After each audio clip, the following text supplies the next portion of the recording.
Hello and welcome to Code Harvest. This is a step-by-step tutorial video on how to create a product page for an e-commerce website using HTML, CSS, and JavaScript, where we also include UI designs such as sliders, animations, and so on. This e-commerce specifically sells electronics and the company name we created is eLife. Now, due to how long the full tutorial is, we have separated it into different videos and parts. So this is part 1 of the product page tutorial. Please do check out the full playlist in the description and top comment down below. Now we also created a tutorial for the homepage of the website, so the link to the video is also in the description down below. Now subscribe to Code Harvest and let's get started. Alright, so as you can see, our products page is completely empty. Now this is the products page, and as you can see, we already have the essentials of a HTML document. So we specified the document type, which is HTML. We included the HTML tag, and we specified which language we are going to write in, which is English. We also included the head tag, in which we inserted the style sheet that we're going to use, which is styles.css, which is a common name that developers use. And we also included and created the body tag, which is now empty. So now let's start by creating the nav element. So we're going to create the navigation bar right now. So we'll create it by using the nav element, which will hold all the elements together, so it will act as a container. Next thing we want to do is create the wrapper, which is going to style everything. It's going to contain the child elements that styles how the navigation bar looks like and what type of format it will look like. So for example, with the wrapper, the items are going to be they're going to use the space between layouts, so the logo will be to the left and all the links will be to the right side. So because of that, we're going to create two main elements, one for the logo, which will be to the left side. So we'll create an ID and we'll call it navbar logo, something easy and simple.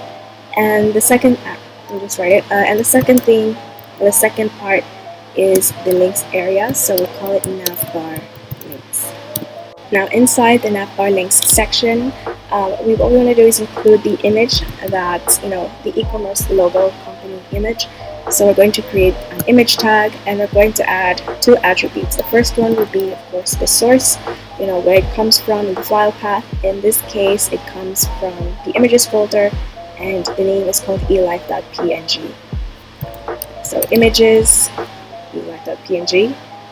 And so you'll choose it based on where you have kept your image.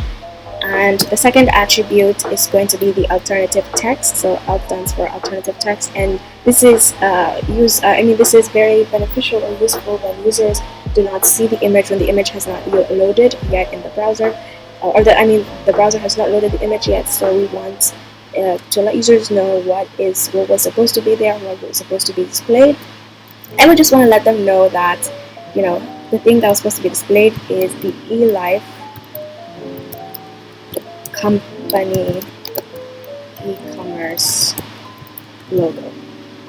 Something not too long but descriptive enough. Now next thing we want to do is include all the links. So first of all, there will be two main child elements in this wrapper. So the first one will be the unordered list, where we will include the home, product, services, and about. And the second section will be where the tools will be, so where users can see the items that I've added to their cart and where users can see the number of items they've added in their wish list. So there will be two icons, the wish list and the cart icon. But first, let's create the unordered lists. So this will create bullet points that we'll remove later on with CSS. So first, we'll create our first element, which will be for home. But first, these are going to be links, so we're going to include the anchor tag. And inside, we will call the link home. And by the way, LI stands for list item.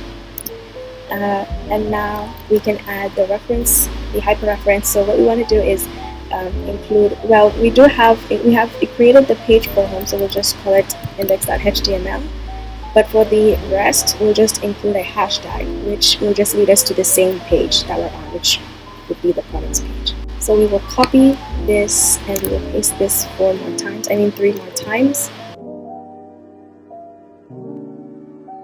Alright, well this one we're creating the page right now, so we have the page made. But for the rest, we do not have the services page made yet. We will in future videos, and the about page as well. So we will just include the character hashtag, which developers mostly use, and usually when you click on the link, it just leads you to the same service. So if we click on this, it just leads us to the same page, except inside the URL, the hashtag is now included. And we'll also do the same for about. Now the second child element of the navbar links is going to be the navbar tools. So it's going to be the logos that we're going to add. So first one will be the cart. But first let's, how did I call it nav? I mean div. It's going to be a div element, and we're going to create an ID for this. And we're just going to call it navbar tools. Now the first one, and also there will also be links as well, and that's why we called the whole section navbar links. And when we click on the icon, it should lead us to the cart. Like for the cart, it will lead us to the cart page where we can see, where the users can see the things that they added, the items that they added to their cart. And if they click on the wish list, or basically the heart icon, which represents the wish list link, then it should lead the users to the page where they can see the items that they've added in their wish list. So let's include an anchor tag, and the first one we will call cart link. And since we have not created the page yet, we'll just include a hashtag. And so first we'd have to include the icon, and you can get one for free from SVG. When you search on your browser, Bootstrap icons, and you click on the icons website. So for cart, it's going to be, we just need to type in cart, and you will see a number of cart looking icons. So we'll go with one that looks like a bag. So it's like they're carrying a bag of items that they want to buy, and we will paste that in the cart link element. Now the second thing we want to add is the span element. So this will show the number of items they have added in their cart. So for now, just keep it at 0, and now we'll copy this whole thing. The second one we call wish list link, and we're also going to change the icon, and it's going to be, for wish list, it's going to be represented by a heart. So we'll just go with heart. Okay, so now when we check our items, we can see that all of our HTML elements are set, but obviously we need to style it. The image is too big, we have bullet points, it looks ugly, so we need to style it and design it with CSS. Alright, so now let's head over to our CSS file, and first what we want to do is import our font family. So we have to import the font type that we want all the text inside this HTML document to have. So now we're going to type in Google Fonts.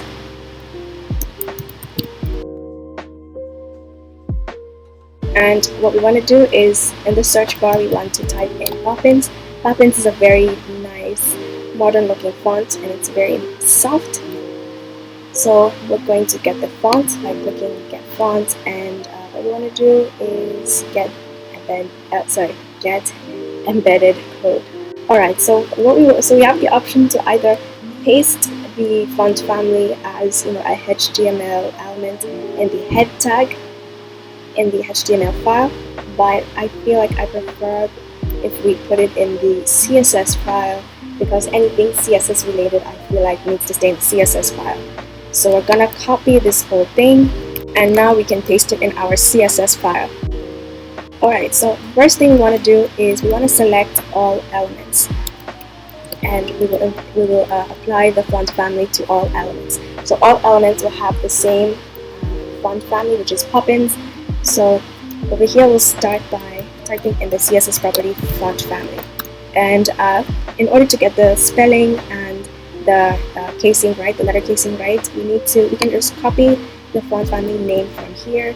So family equals to until the colon, and since this is an external, we got the font family from an external source, we're gonna have to add an apostrophe and type in the font family name. Now, in case the Poppins font family is not supported by the browser, or for some reason it has not loaded yet, then we want the browser to load in sans serif, since it's also decent. We just don't want new Times Roman. So now that looks much better.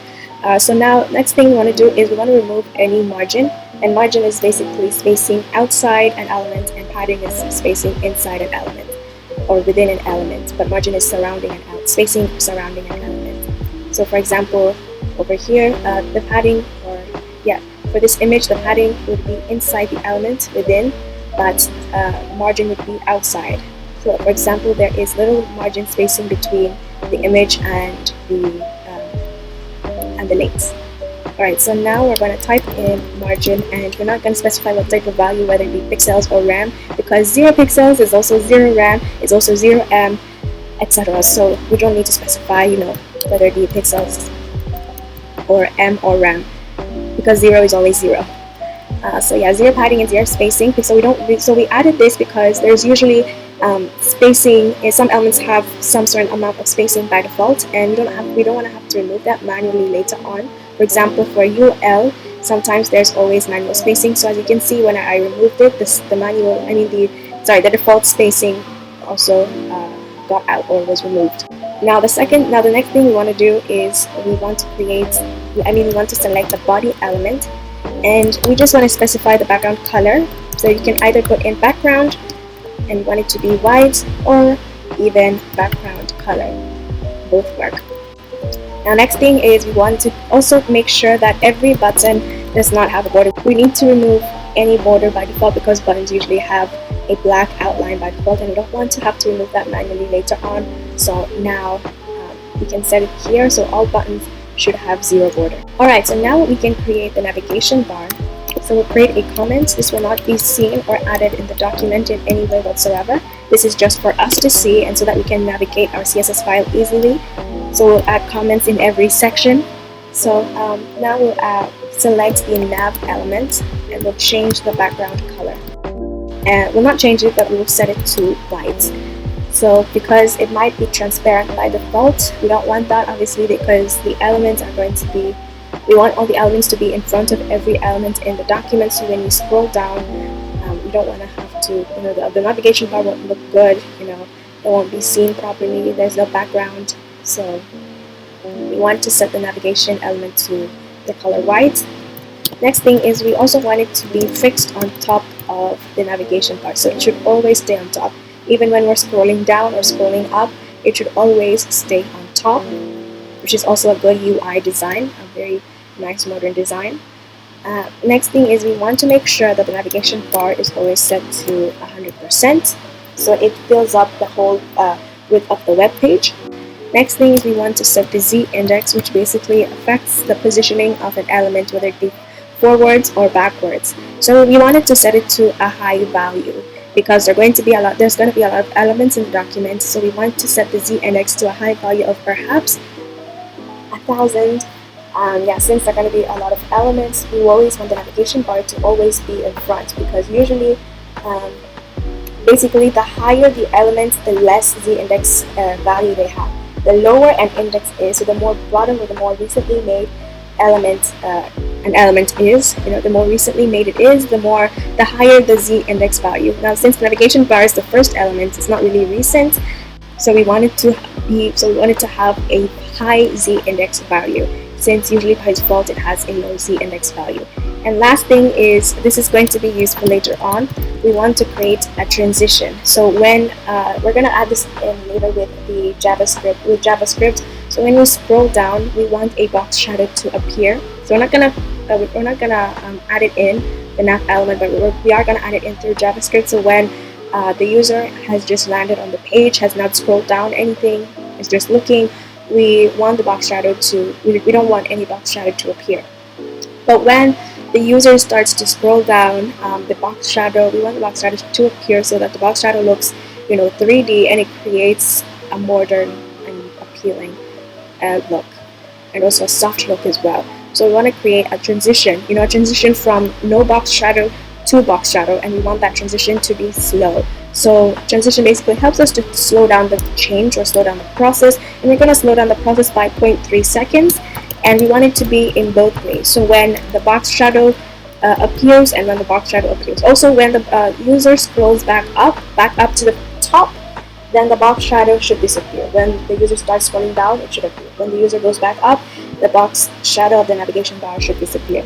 So we want it in both ways, in and out. Alright, so now the next thing that we're going to style is the nav bar ID, and because it is an ID, we need to use a selector, and we're going to use a hashtag character. So the hashtag character basically tells the CSS document that we want to select an ID, and the ID name that we want to select is the nav bar ID.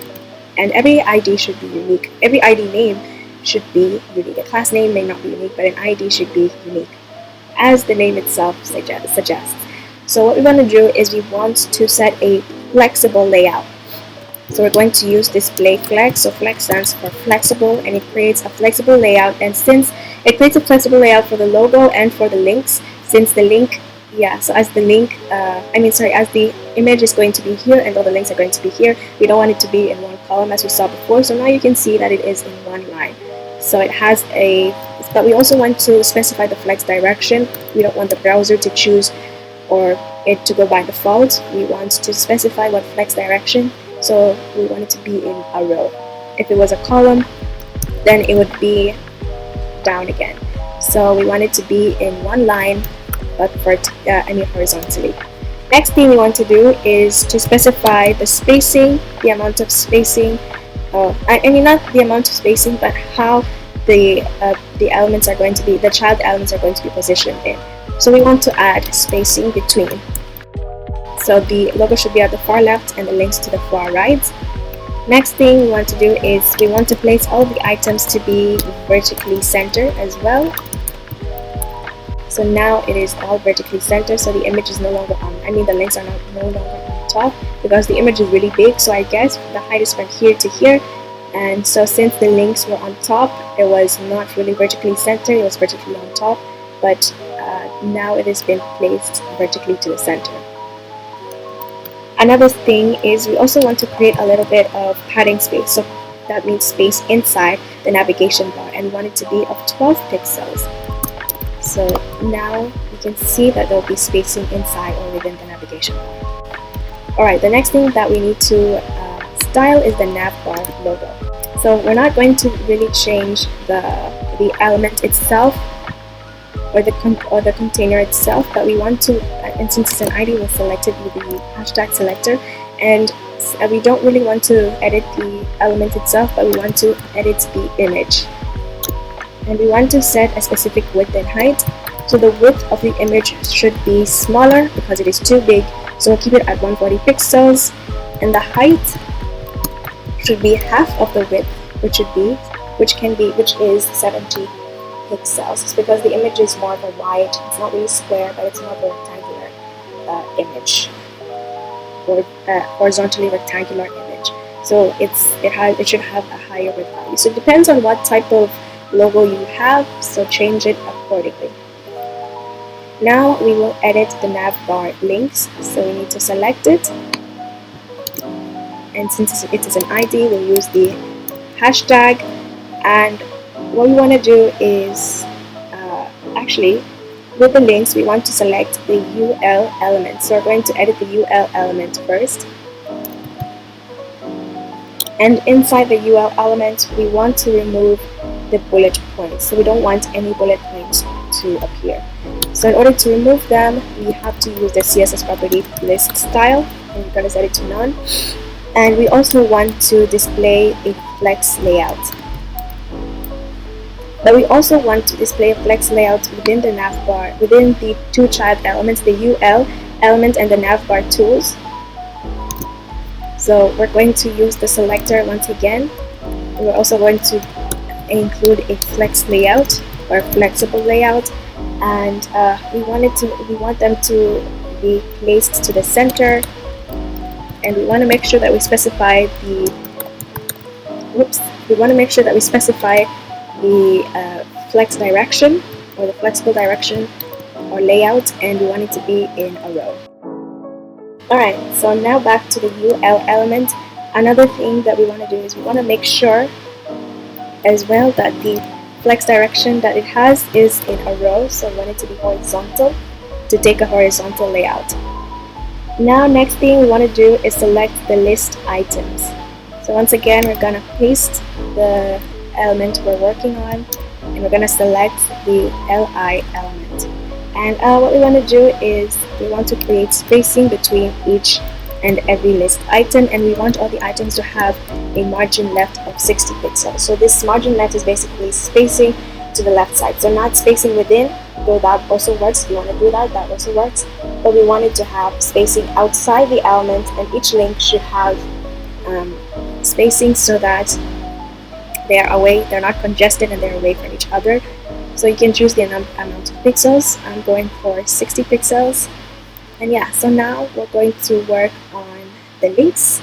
So once again, we're going to use the selector navbar links since we're still working on the same element or the same container, and we're going to select the A links.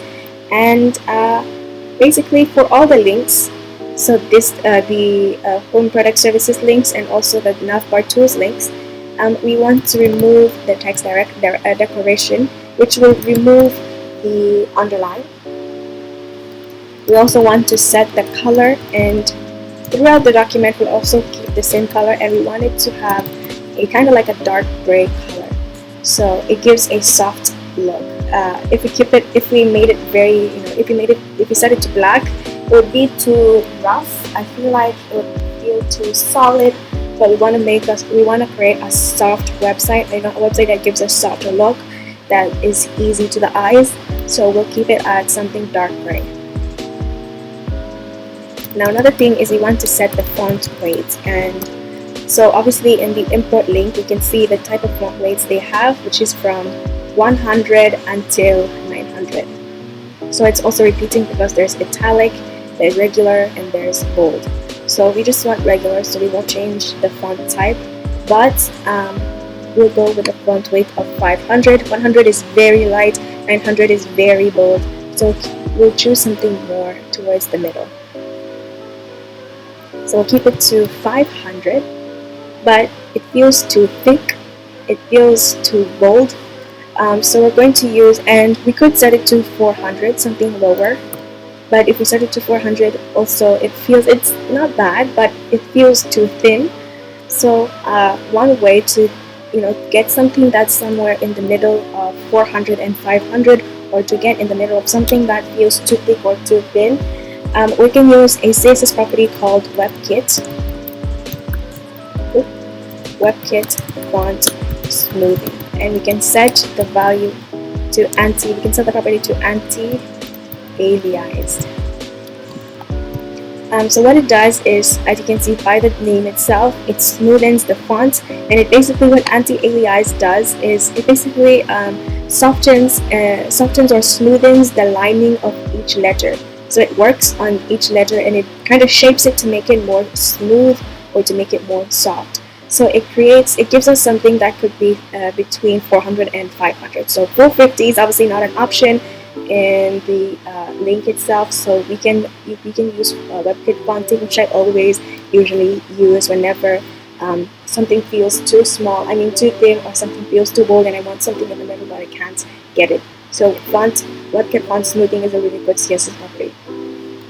Alright, so now let's set the font size, and we want to set the font size to 16 pixels. Usually it is already 16 pixels by default, so you saw that nothing changed, but we don't want the browser to decide that for us, so we're going to set it ourselves. We're going to set it to 16 pixels because there might be other browsers that might be, or like for example Fireworks or Internet Explorer, that might be that might set the default font size might be 30 pixels, which is too large, or maybe it might be something like 14 pixels, which is too small. So that's why we set it ourselves, just in case. Now we also want to create a hovering effect, so we use the transition property, and once again we want to slow down the rate in which the link changes from dark gray, and we'll change the color transition we'll change it by color. So it changes from dark gray to the color blue, the same color company, so this shade of blue. And we want it to be slow, so we'll keep it.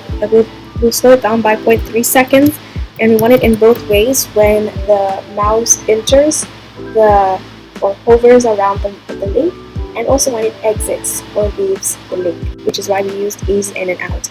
So now we'll create the hover property.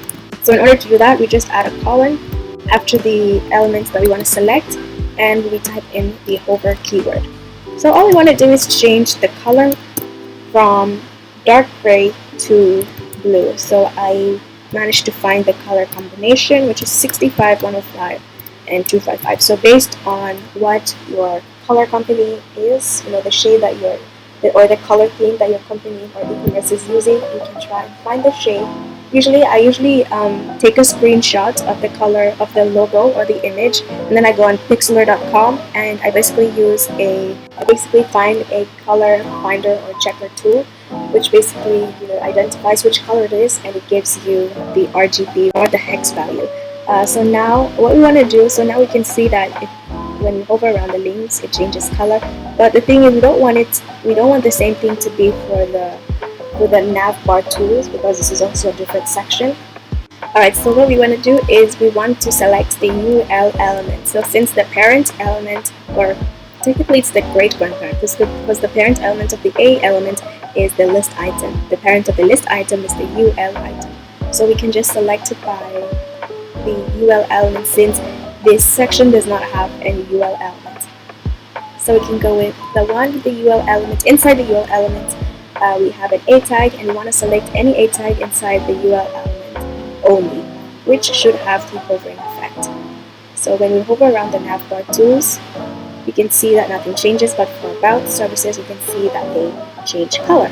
Alright, so now what we want to do is move on to the next section. So we're done with the first UL element section of the navbar tools, the navbar links. So now we'll go with the second section of the navbar links, which is the navbar tools. So first of all, we want to specify the layout that it should have. So we don't want it to be block, but we want it to have a flexible layout so that we can change how it is laid out. Another thing is we want to specify the flex direction. So it's not going to be vertical but horizontal. And another thing is we want to set the spacing between the UL element and the navbar tools, and so we're going to set it by 60 pixels. So now they are spaced. Okay, next thing is we want to select the anchor tag. So the links itself, so these two links, and what we want them to have is to have a flex layout, of course. Alright, so another thing is we want to set the items to be vertically centered, which is why we added the flexible layout, because if we use block, we won't be able to change the centering of the element. Alright, next thing that we want to select is the span element. So we're going to use the selector once again, or we're going to select the element, the parent element or the container element, and we're going to select the span element, which is in navbar tools. And what we want to do is basically we want to set the elements to be on top. So first of all, we want it to have a background color, and we're going to set it to be red, but it is very square-like, and we also want to set a specific width and height. So we're going to go with 17 pixels, something pretty small. It needs to have an equal width and height value so that we can change the shape to a square, and it won't look like an oval, but a proper square. So in order to make it circle-like, we'd have to change the border radius, and if you set it to anything from 50% or greater than 50%, it changes to a circle. And we want the color of the text to be white, so we set it to white. We also want the font size to be slightly smaller, because by default, as I said earlier, it is always 16 pixels usually. So we want it to be something smaller but not too tiny. And we also want to change the layout to be more flexible so that we can change, because right now it looks more to the left, so we want to change it to be horizontally centered. So I can use justified content and change the position to be horizontally centered. And we also want to make the text to be vertically centered. So now it is properly to the center of the circle box. Okay. Now another thing is, we're going to change the SVG properties very soon, so it's going to be much bigger than this. But first, we want to change the positioning of the span element. We want it to be somewhere here, positioned on top of the SVG. It should be in front of it, and somewhere on top. So top right corner of each SVG. So in order to change the positioning, we can change the positioning to be relative. So we can change the CSS property, and we're going to use the bottom property, and we're going to keep it somewhere to, we're going to set it to somewhere to 8 pixels. So even though it says bottom and it went up, the bottom basically means how many pixels away from the bottom it is, which is by 8 pixels. So it also confuses me sometimes, but that's the way I look at it. And now to the right, of course it won't go right, it would go left. So now we want it to be 10 pixels away from the right. So now you can see that it's now positioned to the top right corner of the SVG. So now let's change the SVG properties because it looks too thin, but also it's too thin because it's too small. Alright, so all we need to do is change the width and the height. Right now it's 16 pixels, so we want to set it to 20 pixels. So we'll change the width and the height attribute of the SVG element to 20. So now that's all good. However, the final thing we need to change, and there's also one more thing that we need to change that we forgot to add, which is the spacing, because they look too far away. So first of all, we need to create a spacing between the cart and the wishlist links. So we'll go over here, and we only want to change this spacing. So we're going to select the wishlist ID property, element.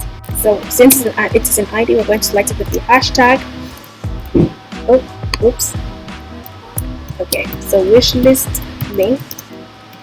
And what we want to do simply is, it's the wishlist is the one to the right. So we'll add a spacing to the left so that there's spacing between the cart and the wishlist, and we'll set it to 15 pixels.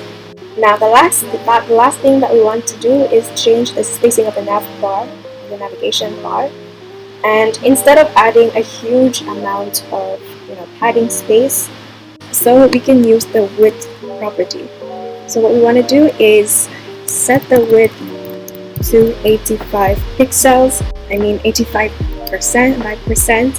So that means it should cover 85% of not the web page but of the nav element, because the nav bar is inside the nav element. But obviously it's now towards the left side, so we want to position it to the center, and we cannot use justify content. That doesn't even, and we cannot set it to justify content. We can't set it to the center since we're using switch between it anyways. That doesn't work. It won't change. It won't cause it to be horizontally centered. So another way to position it to the center horizontally is by using margin and auto standing for automatic. So basically what it does is it calculates the amount of pixels that the element should have on the left and the amount of equal spacing on the right side. It creates an equal amount of spacing horizontally so that it is positioned, so that it can position it to the center. So now it's good. However, I do remember we removed the padding property, so we'll set it to 12 pixels. So now it looks good. Alright, and now we're going to create the next part of our web page section, which is our main body.